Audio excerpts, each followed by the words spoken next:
이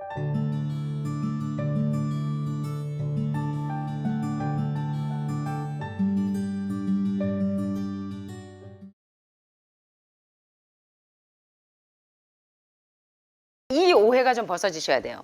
올리브 오일을 드실 때, 자, 올리브 오일은 굉장히 건강한 오일이고 활성산소가 아주 높이 가열해도 활성산소가 생기지 않는다라는 그런 생각 때문에 올리브 오일을 아주 즐겨서 드시는 분들이 많은데, 너무 올리브 오일도 적당히 드셔야지 너무 많은 양의 올리브 오일은 담낭을 수축시킵니다. 그래서 담석이 담도를 막아서 응급 상황이 생기는 경우가 많아요. 그래서 담석이 많으신 분들은 올리브 오일들을 특별히 활성산소가 나오도록 너무 고온에서 사용하지 않으시는 게 좋습니다. 이해되시죠? 올리브 오일이 좋다고 막 올리브 오일을 너무 과잉으로 드시는 분들은 조금 생각해 보셔야 돼요. 그 다음에 모든 오일류들을 여러분 어디다 두세요? 찬장에 두세요? 아니면 싱크대에 두세요? 아니면 냉장고에 두세요? 다들 오일을 참기름이나 들기름처럼 이렇게 시간이 경과하면 찌든 내가 나는 것들을 제외하고는 여러분들이 거의 다 냉장고나 싱크대에 두고 쓰시죠. 자, 그런데 여기 보시니까 오메가 오일, 식물성 기름, 모든 오일 종류는 어디에다가 보관하시는 게 좋아요? 산화가 되기 때문에 오늘부터 여러분들이 집에 가셔서 오일을 사용하신다면 반드시 냉장고에 보관하시는 게 훨씬 더 산패시키지 않는다는 것입니다. 산패된 견과류. 그래서 견과류는 반드시 어떻게 드셔야 돼요? 한중 견과류 봉지에 들은 거 드셔야 되나요? 로스팅 된 견과 드셔야 되죠? 어떻게 드셔야 돼요? 예, 생견과류. 왜 생견과류 그냥 드셔야 돼요? 어떻게 해야 돼요? 반드시 침수시켜야 돼요. 왜냐하면 효소 억제 물질이 있기 때문에 모든 견과류는 로스팅된 것보다는 생견과류를 사용하실 때 어떻게 되신다? 침수시켜서 캐슈넛, 아몬드, 호두 이런 애들 잔만 빼고 그 다음에 마카데미아하고 잔만 빼고는 다 침수시켜야 됩니다. 적어도 4시간에서 12시간 이상은. 그래서 효소 억제 물질들을 날리고 드셔야 돼요. 그래서 아침에 담가 놓으니까 어때요? 아침에 구정물이 주줄주줄 나죠. 예, 그거를 몇 번 씻어도 구정물이 나와요. 그게 다 효소 억제 물질입니다. 그걸 날리고 난 다음에 여러분들이 넛밀크, 동물성 우유 대신에 어떤 우유 드시면 돼요? 견과류 우유, 호두 우유, 아몬드 우유, 캐슈넛 우유를 드셔요. 그래서 셀레늄 수치가 높은 애들. 그래서 얘네들은 어떻게 드시면 돼요? 깨끗이 씻었잖아요. 밤새 침수했던 거를 깨끗이 씻은 다음에 젖어 있는 상태 그대로 견과류 한 컵 대 물 몇 컵? 2컵을 해서 고성 믹스, 바이타믹스 같은데 드르륵 곱게 가르면 그게 뭐예요? 너무나 고소한 넛밀크예요. 예, 그래서 여러분들이 필수 지방산이 풍부한 나이트릭 옥사이드 산화질소가 얼마나 중요한지 공부하셨잖아요. 그래서 그런 우유를 드시는 게 좋다는 것입니다. 그래서 오일 사용하는 방법. 그 다음에 이제 되게 이제 말기암 환자들이 로얄 젤리를 이제 우리 주부님, 사모님들이 우리 박가 선생님들 술도 많이 드시고 몸이 허약하다고 로얄 젤리를 드시는 분들이 많은데 로얄 젤리는 어떻게 드시면 돼요? 저도 이거 좀 몰랐었어요.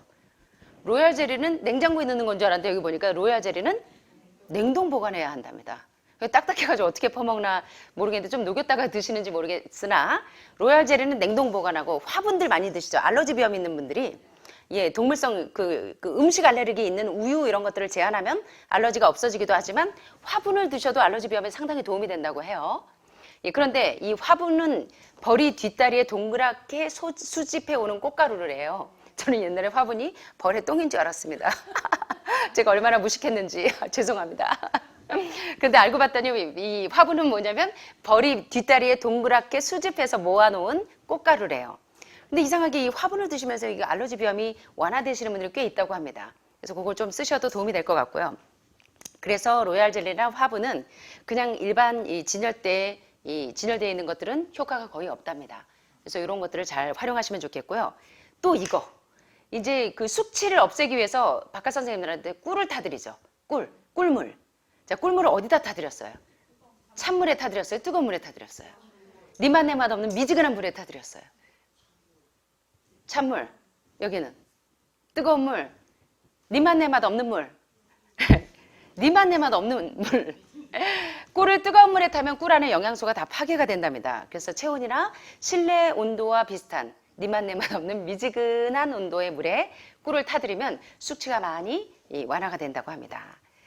자, 그 다음에 이제 피임약을 장기 복용하신 분들이 자궁경부암 환자들을 보면 제가 이제 중국에서 세미나를 이렇게 다니다 보면 아마씨를 가는 세미나 장소마다 갖고 다녀야 돼요. 왜냐하면 이 남성분들이 포경 수술을 하지 않은 분들이 많아서 여성분들의 이 자궁이 감염되신 분들이 많아요. 그래서 자궁경부암이 많습니다. 이 성경에 진짜 예방의학이 너무나 많이 들어있어요. 그래서 남자들을 포경 수술하라고 한 것이 남자들의 그 전립선을 보호하기 위한 목적도 있지만 이 여성분들의 자궁을 보호하는데, 결혼한 여성들의 자궁을 보호하는 데도 상당히 도움이 됩니다. 그래서 소아과 의사들도 성경을 보면서 깜짝 놀랐잖아요. 포경 수술하는데 며칠에 하는 게 가장 좋은가 봤더니 다른 날에는 혈액이 응고가 잘 안 돼. 근데 며칠에 응고가 가장 잘 되냐면 8일째 되는 날 혈액의 응고가 부작용이 없이 깨끗하게 응고가 돼요. 자, 거기 예방의학이 어디에 있는 줄 아세요? 성경에 있습니다. 자, 그런데 피임약 얘기하다가 왜 또 거기까지 갔을까? 자, 여기 보니까 피임약은요, 비타민 C나 B군의 수치를 감소시킵니다. 그래서 피임약을 드시는 분들이 자궁경부암이 생기는 분들이 많아요.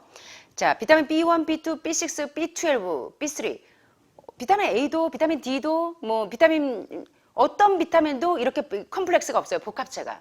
비타민 B1, B2, B3, B6, B12가 없어요. B군이 너무너무 중요한데 피임약을 장기로 드시는 분들은 비타민 C군과 B군, 그리고 엽산과 아연의 수치를 감소시킵니다. 그래서 특별히 엽산이 세포 안으로 흡수되는 것을 방해해서 하혈을 하시는 분들도 있고, 그 다음에 5년 이상 복용을 하면 이 자궁경부 세포가 비정상적으로 돼서 자궁경부 이형증이 돼서 나아가서는 자궁경부암을 초래할 수 있다는 것입니다. 그래서 가급적이면 여러분들이 여성분들이 피임약을 드시는 것보다는 남성분들이 보호 조치를 하시는 게 훨씬 더 좋으실 것 같아요. 오늘 강의 나가면 또 댓글들이 남성분들이 또 항의하실지 모르겠습니다. 자, 그 다음에 피임약이나 그리고 이뇨제를 드시는 분들, 물론 이제 복수가 차서 이뇨제를 드실 때는 어쩔 수 없으나 이 이뇨제나 그리고 콜티솔 등은 이 당뇨, 이 인슐린 저항성을 일으킬 확률이 높기 때문에 이런 모든 약들은 좀 제한하시는 게 좋겠고요. 그 다음에 과일을 익기 전에 덜 익은 과일을 먹거나 너무 익은 과일을 먹으면 영양소가 다 파괴되어 있습니다. 그래서 여러분들이 적당할 때, 당도가 좋을 때 드시는 게 좋고, 요건 아까 공부하셨죠. 고혈압약이나 신경안정제 또는 면역 억제제를 먹는 사람은 모든 그 신과일을 드셔도 되나? 뭐는 제한하는 게 좋다? 자몽은 좀 제한하셔야 이 강력한 이 부작용을 억제할 수 있습니다. 그 다음에 여기 보니까 비만은 여러 가지 병의 원인이 됩니다. 그래서 혈압이 높은 분들, 각종 성인병을 가지고 계신 분들은 체중부터 줄여야 돼요. 그런데 여기 보니까 중요한 얘기를 합니다. 살을 빼려면 반드시 뭐부터 고쳐야 한다? 예, 살을 빼려면 반드시 대장폐색부터 뚫어야 됩니다. 그래서 첫 번째 단계가 변비부터 고쳐야 합니다. 그래서 여러분들이 저지방 채식 식단을 하셔야 될까요? 아니면 저탄고지식을 하셔야 될까요? 예, 부부간에 한쪽에는 저탄고지식을 먹어야 된다, 한쪽에는 저지방 채식을 해야 된다, 그래서 전쟁을 하는 집들이 많으시대요. 자, 여러분들이 경험상 체험해 보시니까 어떤 게 여러분들의 이 몸을 건강하게 하던가요? 저지방 채식 식단의 섬유질이 대장폐색을 막아줘요. 그죠? 그래서 여러분들이 정고기를 드셔야겠다면 어떻게 드시는 게 좋아요? 샐러드를 먼저 한 접시를 풍부하게 몇 컵 이상? 5컵 이상의 샐러드를 드셔야 되잖아요. 우리 지난번에 공부 다 하셨죠? 이해되시죠? 그 다음에 이제 시중에 나와 있는 비타민들이 거의 다 인조 비타민들입니다. 그래서 저질 비타민들은 10% 정도밖에 흡수가 안 돼요. 그래서 여러분들이 비타민 제제를 드신다고 하실 때는 라벨을 잘 살펴보셔서 흡수율이 높은 질 좋은 비타민을 선택하시는 지혜가 필요합니다. 그 다음에 이거 너무너무 중요해요. 제가 최근에 존스 홉킨스 하버드 의대 통계 데이터를 여러 번 강조했어요.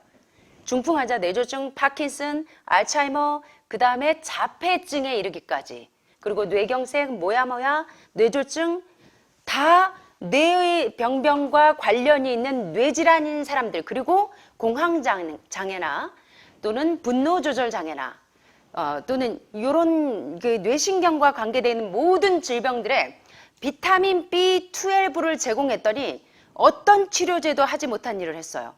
그래서 중풍 증세가 완화가 되고 뼈밀도가 올라가고, 그래서 비타민 B12로 여러분이 왜 햄프 아마치아와 함께 이스트 플레이크를 드시는지 이해되시죠? 그래서 특별히 주변에 자폐증이 있거나 또는 뇌졸중, 뇌경색 모야가 있거나 또는 분노조절장애나 공황장애나 우울증, 조울증, 신경이 예민한 분들은 비타민 B군을 충분하게 섭취해 줘야 되는데 오늘날 왜 우리 아이들이 다 엄마 들이받고 이러냐면 왜 그래요? B군이 없는 흰쌀, 흰밀가루, 흰설탕 때문에 그래요. B군이 다 탈락돼서. 그래서 신경이 불안하면 불안할수록 B군을 충족시켜 줘야 돼요. 그래서 매크로바이오틱 하시는 분들은 신경이 상당히 안정적인데 왜 그러냐면 정제되지 않은 곡류, 다시 말하면 현미나 콩이나 햄프씨, 아마씨, 치아씨, 뉴트리셔널 이스트 플레이크를 충분히 공급을 해줘야 이런 알츠하이머 증세. 그래서 주변에 우리 이제 부모님들이 알츠하이머 증세가 조금 오려고 하거나 뇌병변이 있는 분들은 반드시 비타민 B12를 제공하시는 지혜를 여러분들이 좀 갖게 되시길 바랍니다. 그래서 지금 기억력이 현저하게 떨어지시는 분들 많죠? 그래서 저 요새 기억력이 너무 떨어져서요. 냉장고에다 핸드폰을 집어넣었어요. 그래서 핸드폰 찾느라고 고생했어요 하시는 분이 많아요. 그중에 저도 포함이 되는데 저는 일이 하도 많다 보니까 얘기하다가 그런 적이 있습니다. 이럴 때 여러분들이 뉴트리셔널 이스트 플레이크는 비타민 B12 함량이 가장 높은 게 비타민 B12 영양제를 드셔도 되지만 더 좋은 방법은 하늘마을의 천연조미료 3가지. 첫째, 뉴트리셔널 이스트 플레이크는 비타민 B12 덩어리죠. 그 다음에 두 번째, 일본 사람들이 암에서 많이 해방됐어요. 뭐 먹고? 채소수 먹고요. 그래서 채소 부용. 동결 건조에는 십자가 채소가 많이 들어있는. 그 다음에 마지막으로 난 GMO, 올게닉으로 된 간장가루 이런 것들을 잘 활용하시면 도움이 되겠죠?